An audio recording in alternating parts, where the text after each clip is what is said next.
Hello बच्चों, इस video में आज हम सॉल्व करें एक्सरसाइज 9.2 का क्वेश्चन नंबर 8 और आगे भी और क्वेश्चंस इसमें सॉल्व करेंगे। तो question number 8 is if the sum of n terms of an AP is P n plus Q n square. तो आपको कोई एपी है जिसका सम, जिसकी एन टर्म्स का जो सम है वो आपको यहां पे गिवन है, where P and Q are constant, यानी कि इसमें सिर्फ इस सम के अंदर एन वेरिएबल है, पी क्यू यहां पे कांस्टेंट है।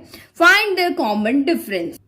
तो हमने माना कि कोई हमारे पास इस तरह से कोई भी एपी है, क्योंकि अभी एपी तो हमें दिया हुआ नहीं, तो हमें बट ये पता है फर्स्ट टर्म ए1 होती है, सेकंड टर्म ए2 होती है, थर्ड टर्म ए3 होती है और लास्ट टर्म जो होती है वो nth टर्म, जिसको हम एन से डिनोट करते हैं।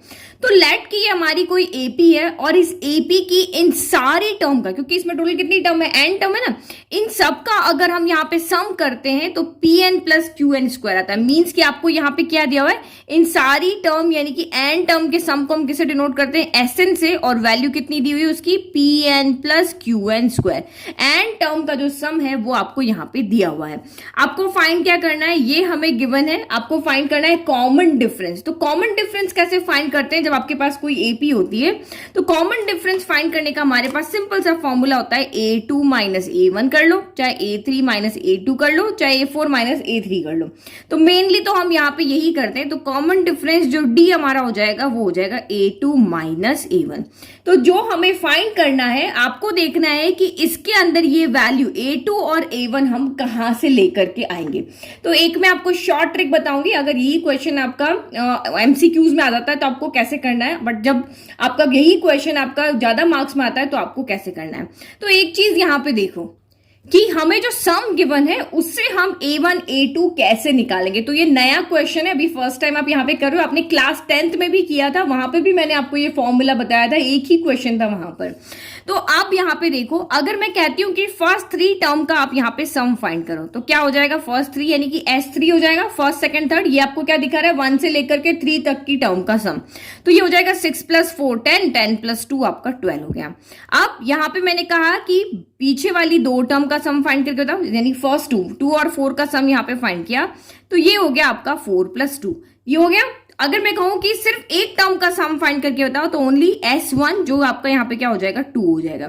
तो लेट के मुझे यहाँ पे ये सम अगर दिया हुआ है, अब मुझे एपी बनानी है। तो आप यहाँ पे देखो, अगर मैं S2 माइनस S1 करती हूँ तो मेरा यहाँ पे क्या आता है, S2 में से S1 को सब्ट्रैक्ट किया तो 4 प्लस 2 कितना आ गया, 6 आ गया ना। तो 6 माइनस 2 किया तो देखो मेरा कितना आ रहा है, 4 आ रहा है। तो 4 यानी कि अगर आप S2 माइनस S1 कर रहे हो तो आपकी A2 आ रही है, ये आपकी क्या आ रही है, A2 आ रही है। समझ में आ रहा।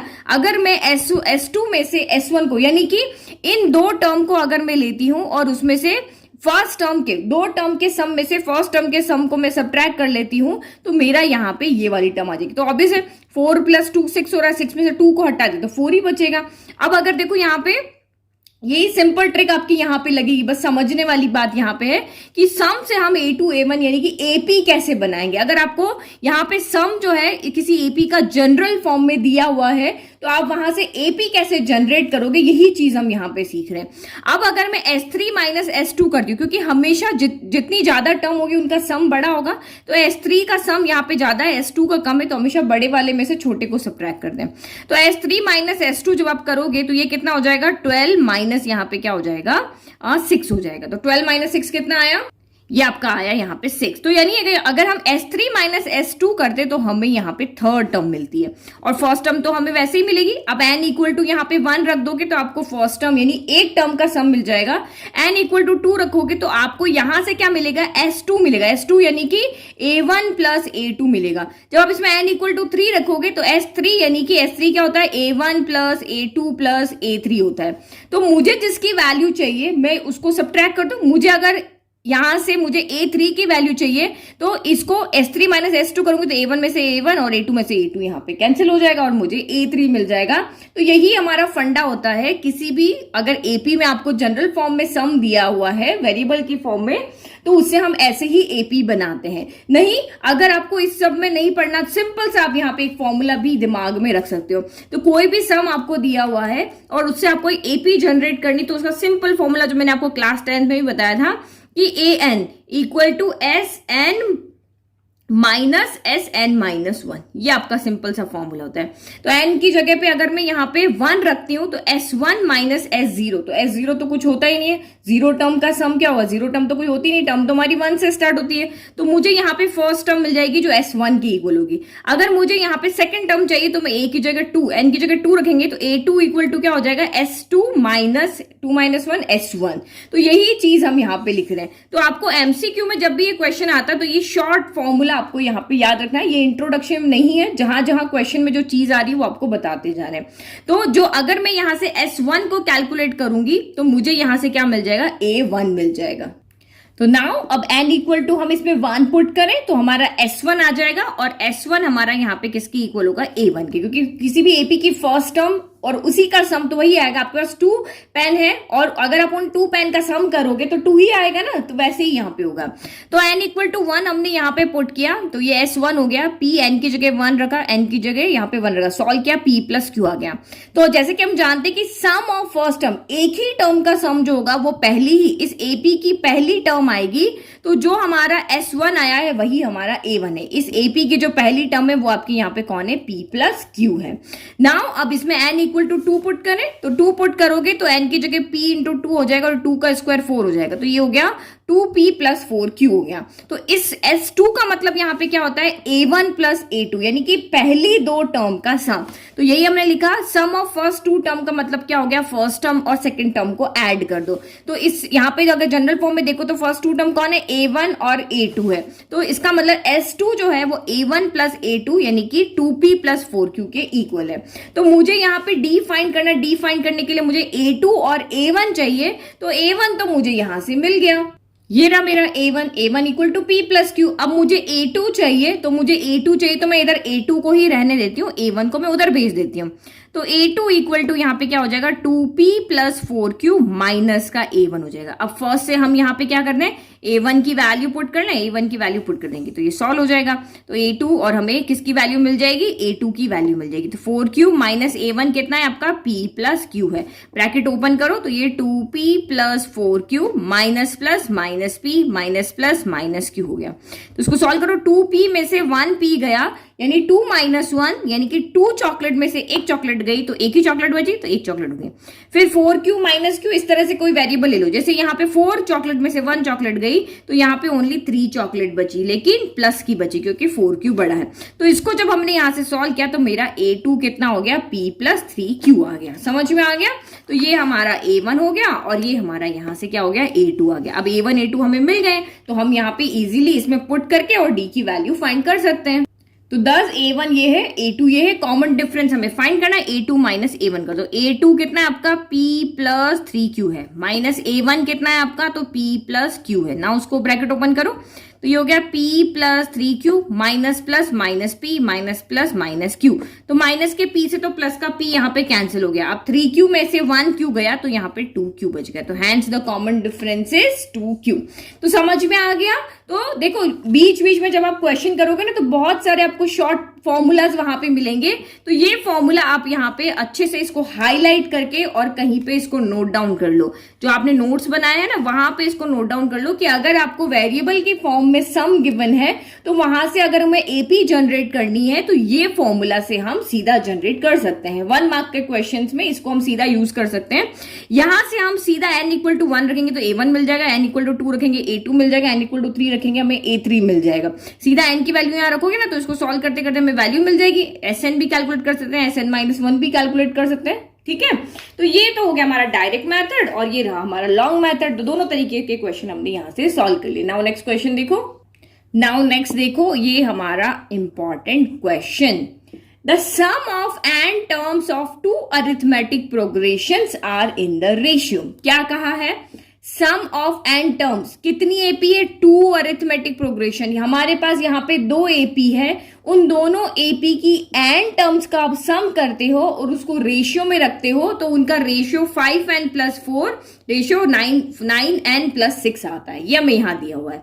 ठीक है, find the ratio of their 18th term. तो हमें यहाँ पे क्या फाइंड करना है, 18th टर्म का आपको यहाँ पे रेशियो फाइंड करना। तो एक चीज यहाँ पे देखो, लेट कि मेरे पास 2 एपी है तो लेट मैंने यहाँ पे दो एपी ले ली, एक के अंदर मैंने A1 A2 A3 A4 से लेके एन टर्म यहाँ पे स्मॉल ए लिया है, ठीक है। तो इसका फर्स्ट टर्म ए हो जाएगा, कॉमन डिफरेंस स्मॉल डी हो जाएगा।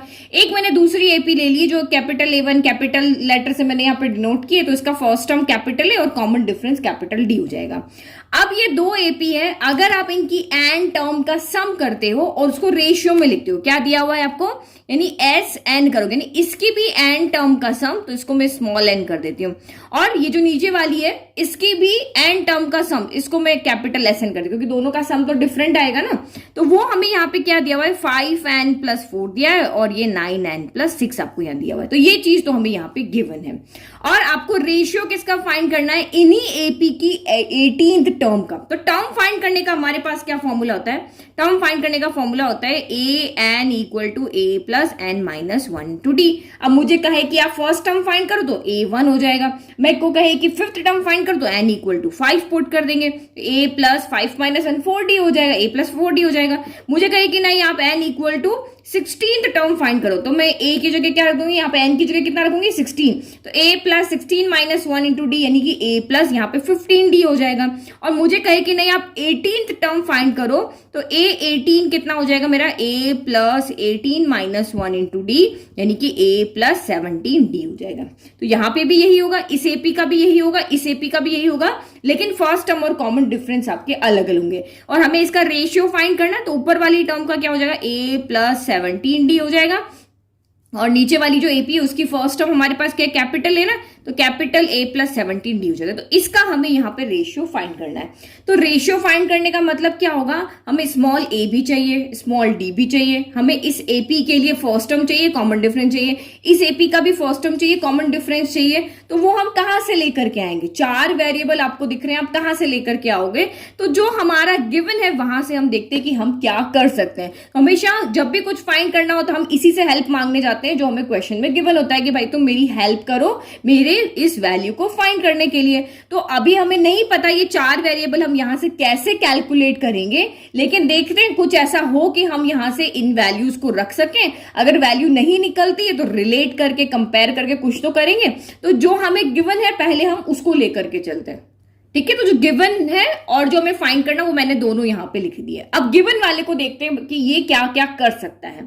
तो इसने कहा कि आप इस एपी की एन टर्म का सम करो। सम करने का मतलब हमें सम का फॉर्मूला लगाना पड़ेगा। तो सम का फॉर्मूला हमारे पास क्या होता है, कितनी टर्म का सम चाहिए, एन टर्म का। तो ये n/2 हो गया। इसकी पहली टर्म कौन है, स्मॉल a, तो a लिखेंगे, n-1 लिखेंगे और d आपका कॉमन डिफरेंस हो गया। और इसने कहा कि तुम भी अपनी एपी का सम फाइंड करके बताओ। तो इसका सम n तो n ही है, क्योंकि इसकी भी फर्स्ट n टर्म का सम हमें कहा है स्मॉल n ही है ना। लेकिन यहाँ पे जो फर्स्ट टर्म है वो कैपिटल A है और जो कॉमन डिफरेंस है वो आपका कैपिटल D है। और ये जो हमारा दिया हुआ ये तो हमारा साथ का साथ में ही चल रहा है।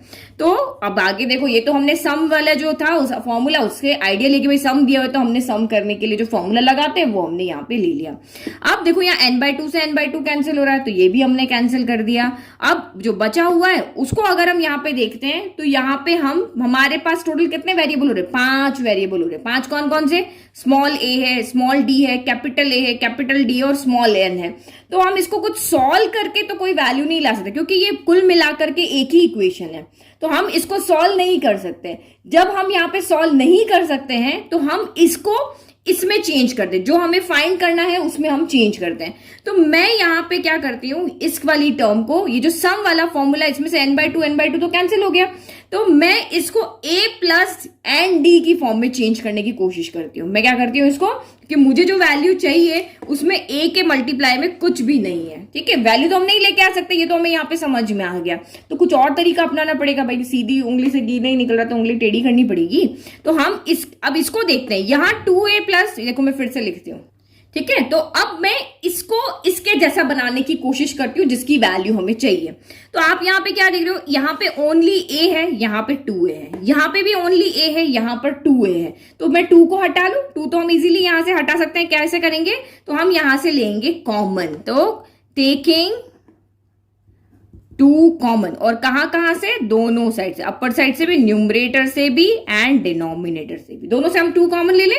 तो मैंने यहाँ न्यूमरेटर से मैंने 2 कॉमन ले लिया, तो यहां से क्या बचा, ए बच गया। यहां से तो 2 था तो बाहर आ गया, अब यहां तो 2 है नहीं तो यहां पे क्या हो जाएगा, डिवाइड में आ जाएगा, ये n-1/2d, या तो d/2 लिखो, कैसे भी आप इसको लिख सकते हो, क्योंकि इसकी फॉर्म में लिख रही हूँ ना, तो a और d तो सीधे के सीधे, ये यहाँ पे नंबर है तो मैंने 2 इसके साथ लिख दिया, क्योंकि a और d मुझे तो इसके जैसा बनाना है ना, तो a और d के साथ तो कुछ नहीं, तो मैंने a और d को एज इट इज रख दिया। अब अगर आपको ये समझ में नहीं आ रहा है तो आप यहाँ पे देखो, अभी हम जैसे यहाँ पे है मेरा, ये देखो 2a + n-1 × d, मुझे 2 कॉमन लेना है, तो इसके पास तो 2 है नहीं, तो 2 का ऊपर और नीचे मल्टीप्लाई कर लो, तो ये 2 यहां से जब कॉमन लिया तो यहां था, बाहर आ गया, ये बाहर चला गया, a + n-1, और ये 2 भी यहां है, ये बाहर चला गया, और ये जो 2 बच गया वो मैंने इसके साथ लिख दिया, क्योंकि मुझे इसके जैसा यहाँ पे बनाना है। तो ये तो हो गया न्यूमरेटर, और डिनोमिनेटर में से मैंने 2 कॉमन लिया, तो ये a + n-1/2, और ये कैपिटल D हो गया, और ये लेफ्ट साइड तो मेरा यहाँ पे एज इट इज रह गया। समझ में आ गया? अब यहाँ भी 2 से 2 आपका कैंसिल हो गया। अब यहाँ पे अगर मैं कंपेयर करके देखूं तो a है, d है, ये कैपिटल A है, ये कैपिटल D है, तो दैट मीन्स अगर मुझे यहाँ पे a + 17d की वैल्यू चाहिए, तो दैट मीन्स ये क्या होना चाहिए, ये यहाँ पे 17d होना चाहिए। मुझे जिसकी वैल्यू फाइंड करनी है, मुझे इसको बिल्कुल वैसा का वैसा बनाना है, तो इसका मतलब अगर मुझे यहाँ पे कहते कि नहीं a + 15d की वैल्यू फाइंड करो, तो दैट मीन्स ये पूरा ब्रैकेट 15 होता। अगर कहते कि नहीं आप यहाँ पे 10th टर्म की वैल्यू फाइंड करो, तो यहाँ पे अगर 10 होता तो ये n-1/2 आपका 10 होता। अगर यहाँ पे आपका 20 होता तो n-1/2 आपका क्या होता है, यहाँ पे 20 होता। हम कंपेयर कर रहे हैं ना, जिसकी वैल्यू हमें चाहिए हम वो बना रहे हैं। तो अगर इसको हम यहाँ पे कंपेयर कर रहे हैं, मुझे 17d की a + 17d की वैल्यू चाहिए, दैट मीन्स ये n-1/2 मेरा क्या होना चाहिए, 17 होना चाहिए। तो ये भी आपका यहाँ पे 17 है, दोनों यहाँ ब्रैकेट तो सेम ही है ना, और यहाँ d के मल्टीप्लाई में नंबर भी सेम है, तो इसका मतलब ये भी 17 है और ये भी 17 है। तो इसको सॉल्व करके देखें तो हमें n की वैल्यू मिल जाएगी। तो वी हैव टू फाइंड, हमें इसकी वैल्यू फाइंड करनी है, इसीलिए हम इन दोनों को कंपेयर कर रहे हैं। तो a के इक्वल है, d के इक्वल है, तो ये वाला कितना हो जाएगा, n-1/2 आपका क्या हो जाएगा, यहाँ 17 हो जाएगा, यहाँ भी 17 होगा, यहाँ भी 17 होगा। तो अगर n-1/2 17 होगा तो n कितना होगा, 2 इधर लेके जाओ, तो n-1 = 17 × 2 हो गया, तो n = 17 2 = 34 हो गया, और ये -1 इधर आके +1 हो गया, यानी n = आपका कितना हो गया, 35 हो गया।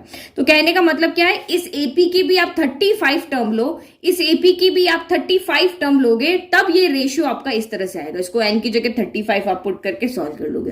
तो हमें तो ये नहीं फाइंड करना, हमें तो इसकी वैल्यू चाहिए। तो हमें n-1/2 जब हमने रखा तो हमें n की वैल्यू आ गई, कितनी आ गई, 35 आ गई। अब आप इसमें पुट करके सॉल्व कर लो, n की जगह पे आप यहाँ पे क्या पुट करो, बस इसका यही काम था, बस इसको कंपेयर करके हमें यहाँ से n की वैल्यू लेकर के आनी थी, इसको कंपेयर करके। तो अब आप यहाँ पे n की जगह क्या रखोगे, n की जगह रखोगे 35, तो 35 रखोगे ना, इसको सॉल्व करोगे, देखना ये 17 ही आएगा। तो नाउ अब आप यहाँ पे देखो, पुटिंग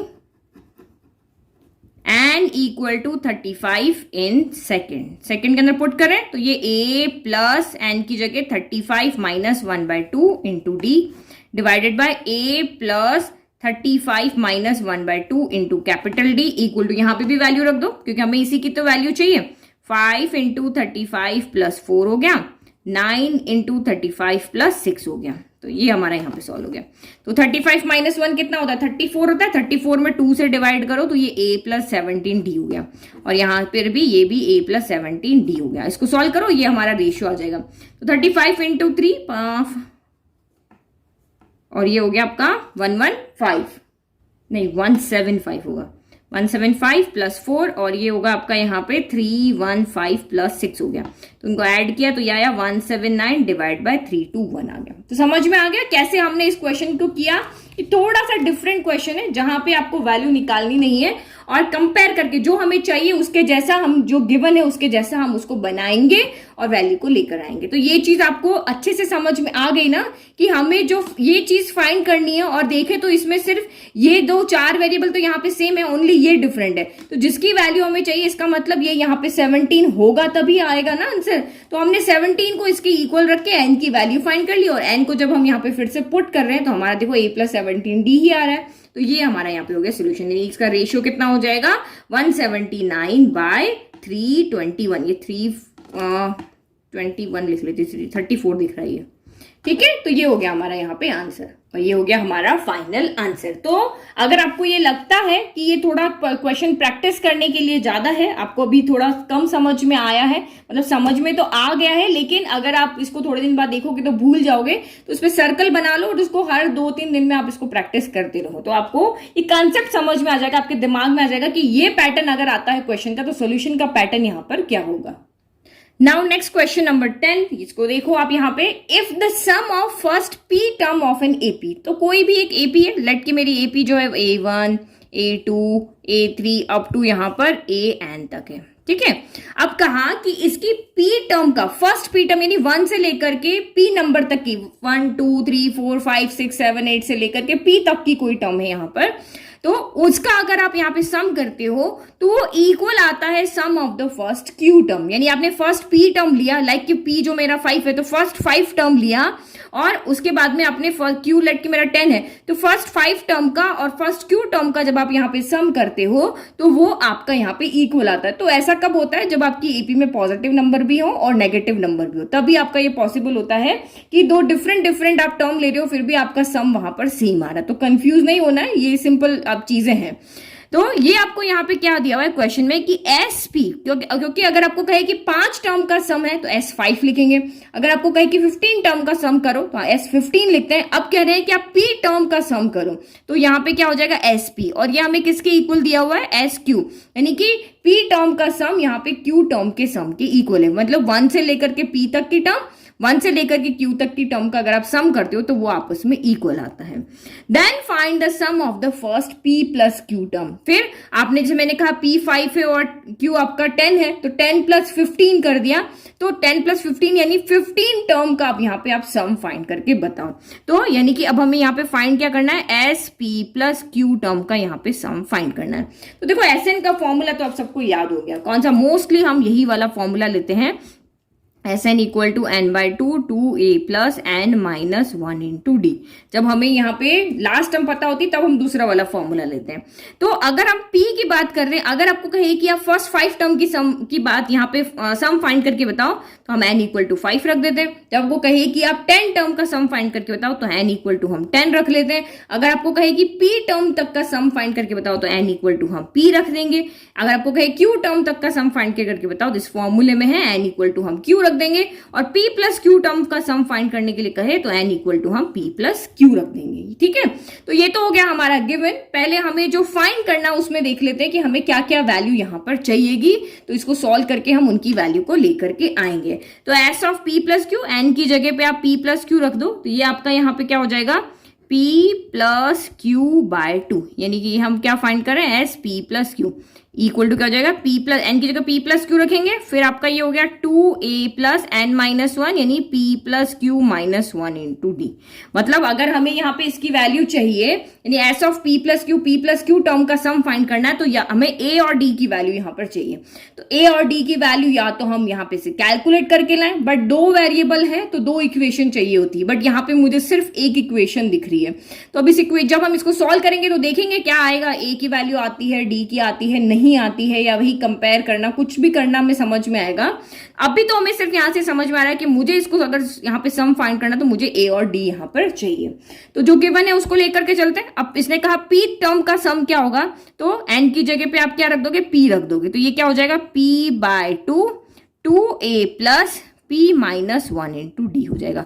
और AP हमारी एक ही है, सिर्फ एक AP की डिफरेंट टर्म ले रहे तो कॉमन डिफरेंस और जो आपका फर्स्ट टर्म है वो सेम रहेगा। इससे पहले वाले क्वेश्चन में अलग अलग था क्योंकि वहां पे 2 AP की बात कही थी, यहाँ सिर्फ एक ही AP की बात हो रही, तो इसी की P टर्म और इसी की Q टर्म ले रहे तो A और D आपका दोनों AP के लिए सेम, दोनों के लिए यहाँ पे सेम रहेगा।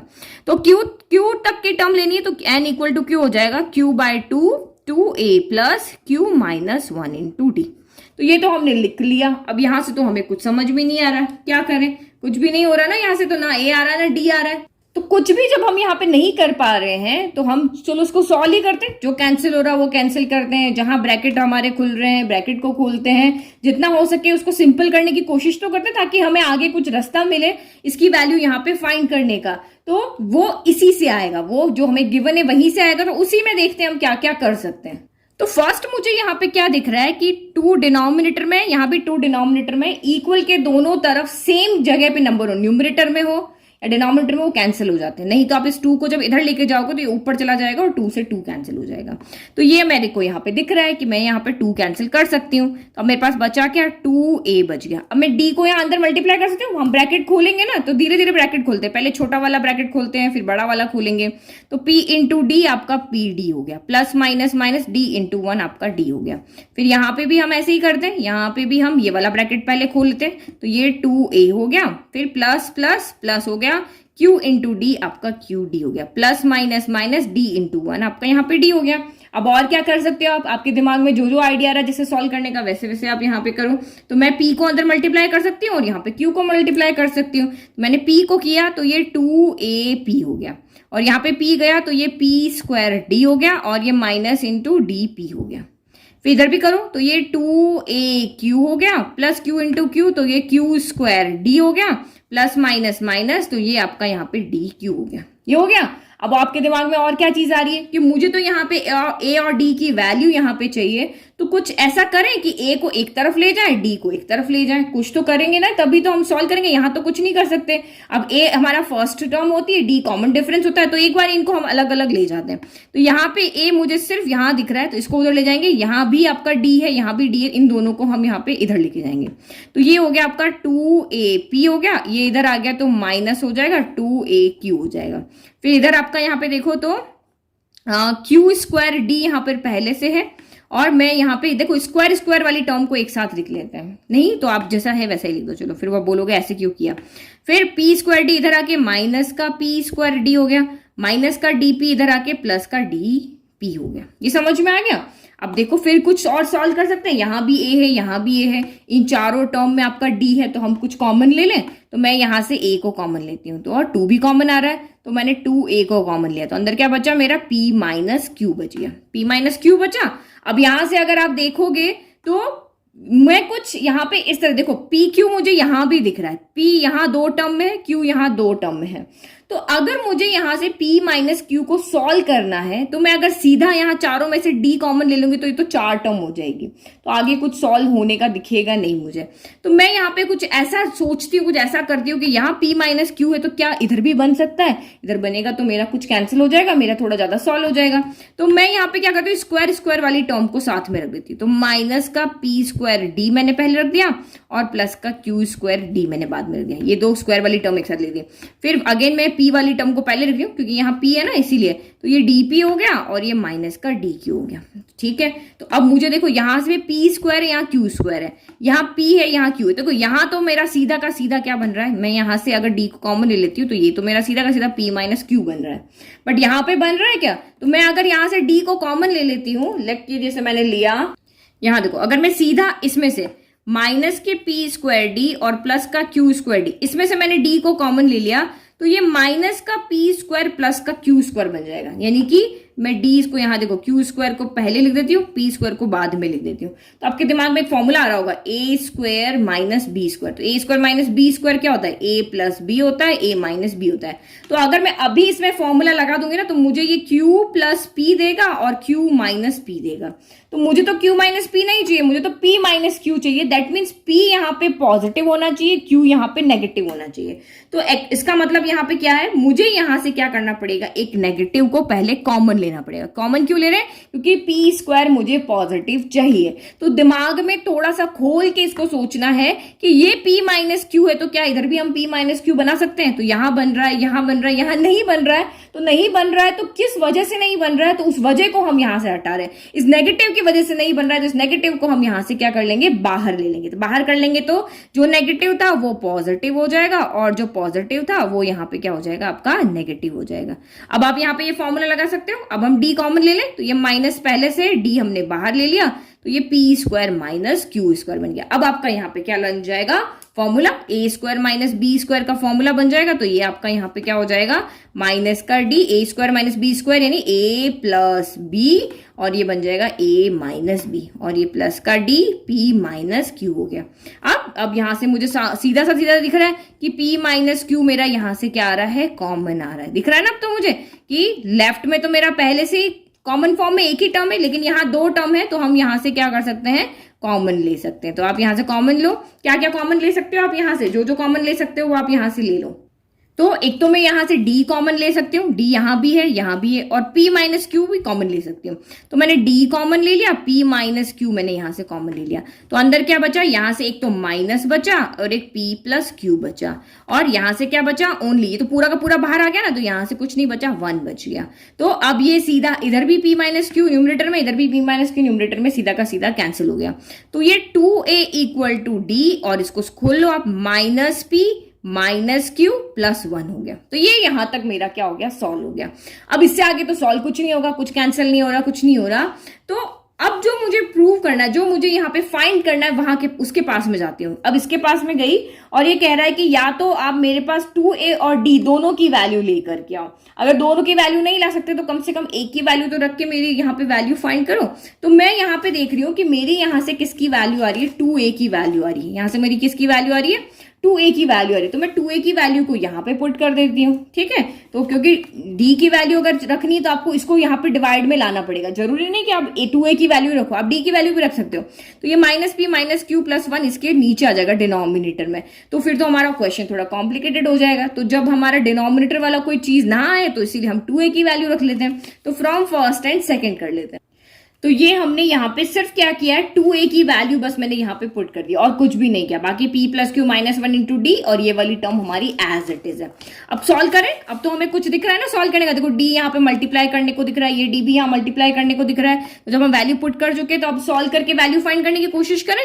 तो ये p प्लस क्यू बाय आपका यहाँ पे 2 हो गया। और अगर आप चाहो कि मल्टीप्लाई ना करें और आप d को यहाँ से कॉमन लेना चाहते हो तो वो भी आप ले सकते हो। जैसे अगर आपके दिमाग में मैम यहाँ भी d है, यहाँ भी d है, तो हम इसको कॉमन ले लें, तो आप कॉमन भी ले सकते हो। किसी के दिमाग में आ रहा है कि नहीं मैं d को अंदर मल्टीप्लाई करके सॉल्व करूं, तो वो भी वो कर सकता है। तो मैं d को मल्टीप्लाई करूं तो ये आपका यहाँ पे हो जाएगा माइनस का dp माइनस का dq प्लस का d हो गया। फिर यहां भी करो, प्लस का dp प्लस है ना, plus plus plus plus plus plus, फिर d अंदर गया तो dq, और प्लस माइनस माइनस माइनस का d हो गया। तो आप कॉमन लोगे तब भी यही आंसर रहेगा, मल्टीप्लाई करोगे तब भी आंसर होगा। तो आप देखो यहाँ पे कुछ कैंसिल हो रहा है, तो हम यहाँ पे कैंसिल करके देखते हैं। कुछ सॉल्व हो रहा है तो वो भी कर दें। तो d माइनस dp से प्लस का dp गया, तो 1 माइनस 1 क्या होता है, 0 आता है। तो इन दोनों को सॉल्व किया तो 0 आया। फिर माइनस के dq से प्लस का dq गया, तो वही 1 माइनस 1 0, तो यहाँ भी आपका 0 आ गया। प्लस के d से माइनस का d गया, तो यहाँ भी आपका 0 आ गया। माइनस माइनस करने पे 0 आता है ना। ये मैं किस लिए लिख रही हूँ, क्योंकि आप गड़बड़ करते हो, इसको कैंसिल करके 1 कर देते हो, सीधा ये आंसर लिख लेते हो। तो यहाँ से क्या बचा, p plus Q by 2, 0 plus 0 plus 0 क्या होता है, 0 होता है। तो 0 किसी से मल्टीप्लाई होगा तो क्या होगा, 0 होगा। तो यानी कि सम ऑफ p प्लस क्यू, अगर आप p प्लस क्यू टर्म का सम फाइंड करते हो तो वो आपकी यहाँ पे कितनी आ रही है, 0 आ रही है।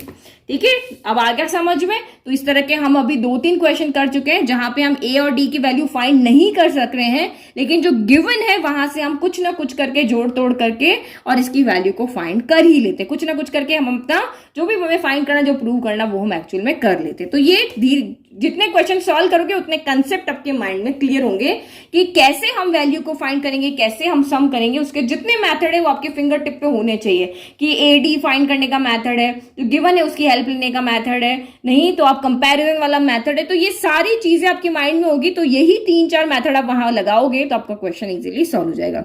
नाउ इस वीडियो का लास्ट क्वेश्चन सॉल्व करते हैं, क्वेश्चन नंबर 11। तो ये क्वेश्चन इस वीडियो का सबसे सिंपल, सबसे इजी क्वेश्चन है। तो बिल्कुल ये देख के घबराना मत, हाय राम हम कैसे इसको प्रूव करेंगे, ये क्या चीज है, कहां से लेकर के आएंगे।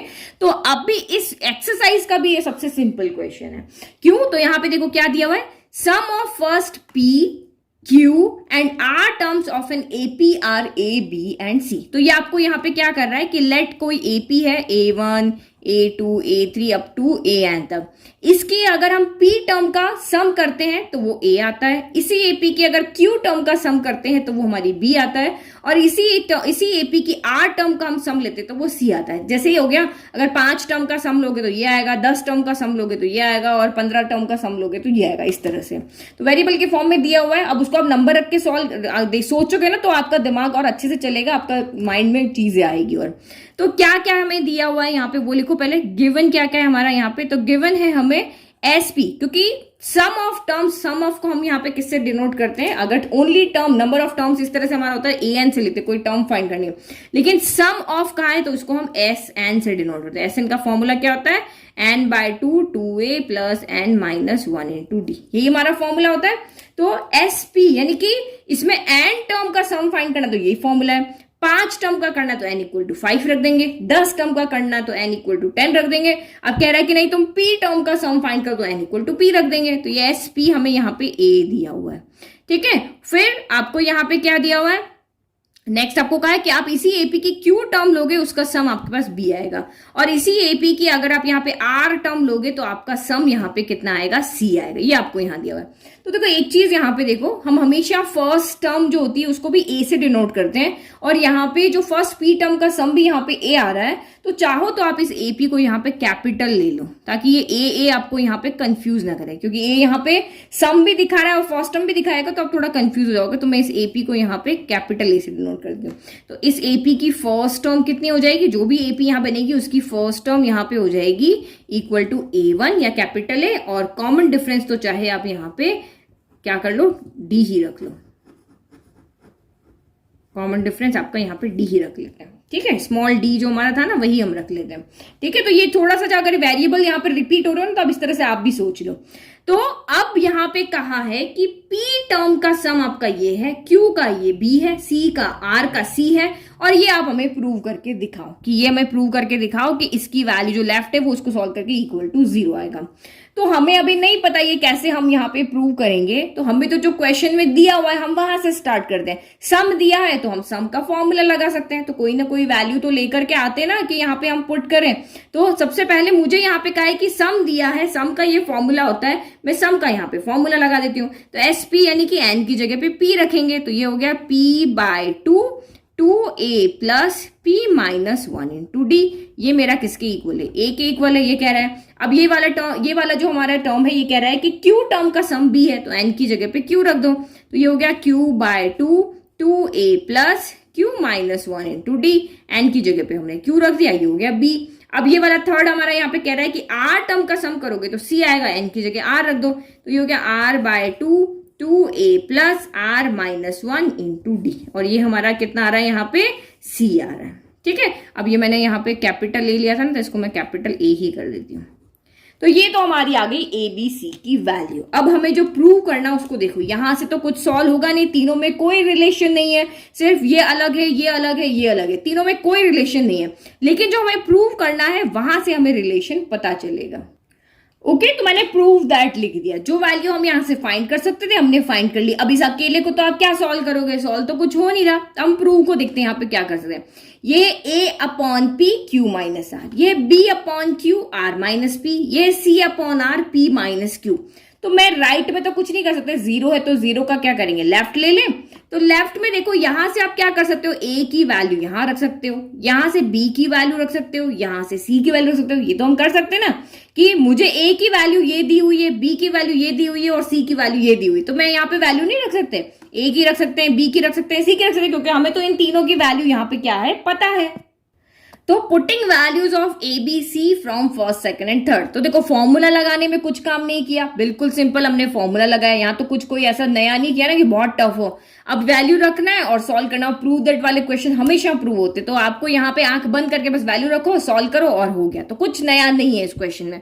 तो वैल्यू रखो ए की वैल्यू आपकी यहाँ पे कितनी हो जाएगी, P by two, 2a plus p minus 1 into D, साथ में मल्टीप्लाई, ये तो a की वैल्यू रखी ना, फिर यहाँ पे कौन है, q माइनस r है, और इसके डिवाइड में यहाँ पे कौन है, यहाँ डिवाइड में अगर हम देखें p, यहाँ पे क्या था आपका 2, तो p बाय 2 तो गया, ये डिवाइड का कौन बच गया, ओनली p बच गया। फिर आप यहाँ पे देखो b की वैल्यू क्या है, ये रखो, तो ये b की अगर रखे अपना q by 2 divide by q यहाँ पे पहले से है, और r माइनस p हम बाद में रखेंगे, पहले b की वैल्यू पूरी रख दें, तो ये आपकी यहाँ पे है 2a plus q minus 1 into D, ये ब्रैकेट है, और इसके साथ में ये r माइनस पी भी है यहाँ पर। फिर यहाँ पे रखोगे आप c की वैल्यू क्या है यहाँ पे r बाय 2, तो पहले r बाय 2 रख दें, इसके डिवाइड में r पहले से है, और यानी कि ये वैल्यू रखें पहले 2a plus r minus 1 into D, और साथ में ये ब्रैकेट और है, ठीक है। तो वैल्यू रखने में गड़बड़ मत करना। ये हो गया। अब आपको ये दिख रहा है ना, बस इसको सॉल्व करना है और सॉल्व करके 0 आएगा ही आएगा। तो एक चीज यहाँ पे देखो, जैसे मैं यहाँ पे दिखाती हूँ, ये देखो इस तरह से, यहाँ पे देखो ये p/2 है, इसके डिवाइड में p है, p के डिवाइड में हम कुछ नहीं 1 लिख रहे हैं। अब इसको जब हमें डिवाइड को मल्टीप्लाई में चेंज करेंगे तो p/2 इंटू p/1 क्या हो जाएगा, 1 बाय क्या हो जाएगा, p हो जाएगा। तो p से ये p क्या हो जाएगा यहाँ पे कैंसिल, और सिर्फ क्या बचेगा, 1/2 बचेगा। समझ में आ रहा है ना। तो यहाँ पे भी आप सीधा p से p कैंसिल हो जाएगा, q से q कैंसिल हो जाएगा, r से r कैंसिल हो जाएगा। क्यों होगा वो मैंने यहाँ पे एक्सप्लेन कर दिया, क्योंकि ये सारी स्टेप में लिखूंगी ना तो बहुत लंबी स्टेप हो जाएगी, तो इतना सारा आपको एग्जाम में भी एक्सप्लेन करके नहीं लिखना, सीधा का सीधा आपको यहाँ पे लिख देना है। तो यहाँ से हमारा बच गया 1/2 बच गया, यहाँ भी 1/2 बचा, यहाँ भी 1/2 बचा। अब बस इसको सॉल्व करना है, तो पहले मैं d को अंदर मल्टीप्लाई करती हूँ सभी जगह पे। तो ये 2a, पहले एक ब्रैकेट को सॉल्व करें फिर इस ब्रैकेट को सॉल्व करेंगे। तो ये हो गया आपका pd माइनस d, और ये क्या हो गया आपका q माइनस r हो गया। फिर यहां से भी बचा 1/2, फिर आप लिख रहे हो यहाँ पे 2a, तो ये qd माइनस डी, और ये r माइनस पी होगा। बस अब लिखना ही है, ब्रैकेट खोलना है, और कुछ भी काम नहीं बचा यहाँ पे। आप चाहो तो वीडियो भी बंद करके खुद सॉल्व कर सकते हो। यहाँ से भी बचा 1/2, तो ये बचा 2a plus R D minus D, और ये बच गया आपका p माइनस क्यू। अब ब्रैकेट ओपन करो, देखो 1/2 1/2 1/2 तीनों के पास है, तो हम कहते हैं भाई तुम्हारा 1/2 हम बाहर अकेला रख लेते हैं, कॉमन ले लेते हैं। अब q को अंदर मल्टीप्लाई करो, तो ये होगा 2aq प्लस pdq, q सबके पास जा रहा है, माइनस dq। अब माइनस का r सबसे मल्टीप्लाई होगा, तो माइनस प्लस माइनस 2ar हो गया, प्लस माइनस माइनस pdr हो गया, माइनस माइनस प्लस dr हो गया। तो ये तो हमारा हो गया फर्स्ट ब्रैकेट। अब हमने कॉमन लिया ना, अब कहीं पे ब्रैकेट लगाने की जरूरत नहीं, बस अब मल्टीप्लाई कर रहे हैं। प्लस 2a, r पॉजिटिव है सबके साथ लिख दो, 2ar लिख दिया, क्यू डी आर लिख लिया, माइनस का डी आर लिया। अब ये माइनस का पी है ना, तो ये साइन चेंज करेगा, माइनस का 2a p हो गया, फिर प्लस का क्यू डी पी हो गया, और minus minus minus minus plus का डी पी हो गया। फिर प्लस, अब ये p सबके साथ जाएगा 2ap, तो ये हो गया आपका प्लस का 2ap हो गया, प्लस का आर डी पी हो गया, और प्लस माइनस माइनस का डी पी हो गया। अब माइनस के क्यू को मल्टीप्लाई करो तो सबके साइन चेंज हो गया, माइनस का 2aq हो गया, माइनस का आर डी क्यू हो गया, और माइनस माइनस प्लस का डी क्यू हो गया। अब हमें इतनी सारी टर्म को देखने की जरूरत ही नहीं है, आंखें बंद करके इन सबको क्रॉस कर दो और यहाँ पे 1/2 इंटू 0 कर दो, और आंसर आपका आ जाएगा यहाँ पे 0, और लिख दो हैंड्स प्रूफ। हो गया ना सिंपल, सारे कटेंगे। अब नहीं समझ में आ रहा तो यहाँ देखो 2aq मुझे यहाँ पे दिख रहा है, मैं दूसरा कलर लेके आती हूँ। देखो प्लस का 2aq यहाँ पे, प्लस का 2aq, माइनस का यहाँ पे, pdq मेरा यहाँ पर है, और pdq ढूंढो आप, यहीं कहीं होगा, ये रहा pdq। अब ऑर्डर इधर उधर लिखे हुए तो मल्टीप्लीकेशन में ऑर्डर इतना मैटर नहीं करता। फिर माइनस का dq, और ये रहा प्लस का dq, फिर माइनस का 2ar, और ये रहा आपका प्लस का 2ar, माइनस का pdr, तो ये रहा प्लस का pdr, प्लस का dr माइनस का dr, प्लस का qdr, तो माइनस का आर डी क्यू, एक ही बात है, क्यू डी आर बोलो आर डी क्यू, माइनस का 2ap प्लस का 2ap, प्लस का dp माइनस का dp, सब कैंसिल हो गए तो क्या हो जाएगा, 0 हो जाएगा ना, 1 माइनस 1 सबका यहाँ पे 0 0 0 आएगा, और ये इस तरह से सॉल्व यहाँ पे हो जाएगा। तो ये हैंड्स प्रूफ। अब देखो कितना सिंपल क्वेश्चन है ना ये, तो ये क्वेश्चन तो आपका इजीली हमने यहाँ पे सॉल्व कर लिया। तो आई होप आपको ऑल 4 क्वेश्चन अच्छे से समझ में आए। बस आप इनको अच्छे से प्रैक्टिस करते रहो, प्रैक्टिस आपकी नहीं छोड़नी चाहिए, और रिवीजन आपको बराबर करते रहना चाहिए। नहीं कि एक एक्सरसाइज पढ़ ली और आगे का पढ़ रहे हो, पीछे का आप देख ही नहीं रहे हो, तो वो आपके दिमाग में से चला जाएगा। किसी दोस्त को भी अगर आप 1 महीने, किसी भी इंसान को अगर आप 1 महीने बाद देखते हो ना, फिर भी दिमाग में यही आता है कि यार इसको कहीं देखा हुआ है। तो वही चीज आपकी पढ़ाई में भी होती है। तो आप नया पढ़ रहे हो, साथ साथ में पुराना भी रिवाइज करते रहो। ठीक है, थैंक यू। और चैनल को लाइक शेयर सब्सक्राइब करना बिल्कुल नहीं भूलना है।